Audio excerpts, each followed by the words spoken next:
Hi, ಎಲ್ರಿಗೂ ನನ್ನ ನಮಸ್ಕಾರ. ಮೊನ್ನೆ ವಿಧಾನಸೌಧ ಕಲಾಪದಲ್ಲಿ ಶಿವಲಿಂಗೇಗೌಡರು ತಪ್ಪಾಗುತ್ತೆ, ಶಿವಲಿಂಗೇಗೌಡ ಯಾವ ರೀತಿ ಅವರ ನಡವಳಿಕೆಯನ್ನ ತೋರಿಸಿದ್ದಾರೆ ಅಂತ ಒಂದ್ಸರಿ ನೋಡಿ. ಹೌದು, ನಿಮ್ಮ ಅಪ್ಪಗಾಕಿದ್ದೆ ಚೂರಿಯ ಲೇ RSS, ಲೇ RSS, ನಿಮ್ ಯೋಗ್ಯತೆ ಬೆಂಕಿ ಹಾಕ, ನಿಮ್ ಯೋಗ್ಯತೆ ಬೆಂಕಿ ಹಾಕ. ನಿಮಗೆ ಮಾನ ಮರ್ಯಾದೆಲ್ಲ ಅಯೋಗ್ಯ. ಇದೇನು ಡ್ಯಾನ್ಸ್ ಕುಡಿಯಕ್ ಬಂದಿದ್ರ ಇಲ್ಲಿ? ಇದೇನು ಡ್ಯಾನ್ಸ್ ಕುಡಿಯಕ್ ಬಂದಿದ್ರ ಇಲ್ಲಿ? ವಿರೋಧ ಪಕ್ಷದ ನಾಯಕರೇ, ಇದೇನು ಮಿಮಿಕ್ರಿ ಮಾಡಿಸ್ತಾ ಇದೇನ್ರಿ? ನಾವು ಧರಣಿ ಮಾಡಿದ್ವಿ, ಇಂತ ಎಲ್ಲ ಕೋತಿಗಳನ್ನೆಲ್ಲ ಬಿಟ್ಕೊಂಡ್ ಮಾಡಿಲ್ಲ.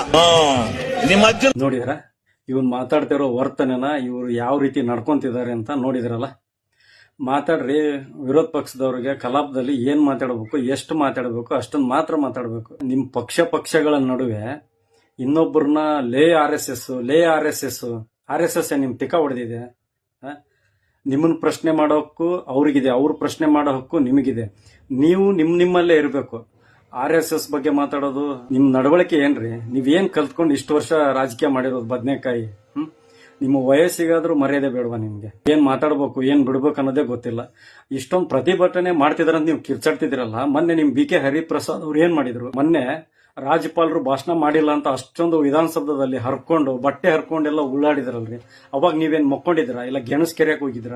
ಇವತ್ತೇನೋ ಅವರು ಪ್ರತಿಭಟನೆ ಮಾಡ್ತಿದಾರ ಅನ್ಕೊಂಡ್ಬಿಟ್ಟು ಲೇ RSS, ನಿಮ್ಮ ಪಕ್ಷಗಳ ನಡುವೆ ನೀವು ಕಿತ್ತಾಡಿ, ನೀವು ಗಲಾಟೆ ಮಾಡ್ಕೊಳ್ಳಿ.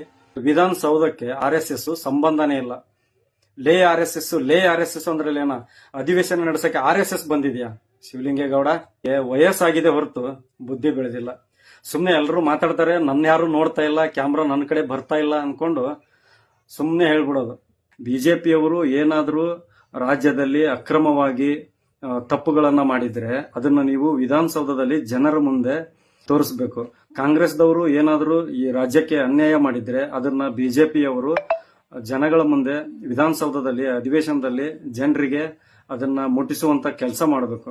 ನೀವು ಅದನ್ನ ಮಾತ್ರ ಮಾಡಬೇಕು. ಅದು ಬಿಟ್ಟು ಸಂಘಟನೆಗಳ ಬಗ್ಗೆ, ಧರ್ಮಗಳ ಬಗ್ಗೆ, ಜಾತಿ ಬಗ್ಗೆ ಅದನ್ನೆಲ್ಲ ಮಾತಾಡಿ ಇಡೀ ರಾಜ್ಯವನ್ನ ನೀವು ಒಡೆಯುವಂತ ಕೆಲಸವನ್ನ ಮಾಡ್ತೀರಾ. ಕರ್ನಾಟಕ ರಾಜ್ಯವನ್ನ ಒಂದು ನಮ್ಮ ದೇಶದಲ್ಲೇ ಒಂದು ಒಳ್ಳೆ ಮಾದರಿಯನ್ನಾಗಿ ಕರ್ನಾಟಕವನ್ನ ಮೇಲೆ ಎತ್ತುವಂತ ಕೆಲಸವನ್ನ ಮಾಡಬೇಕು.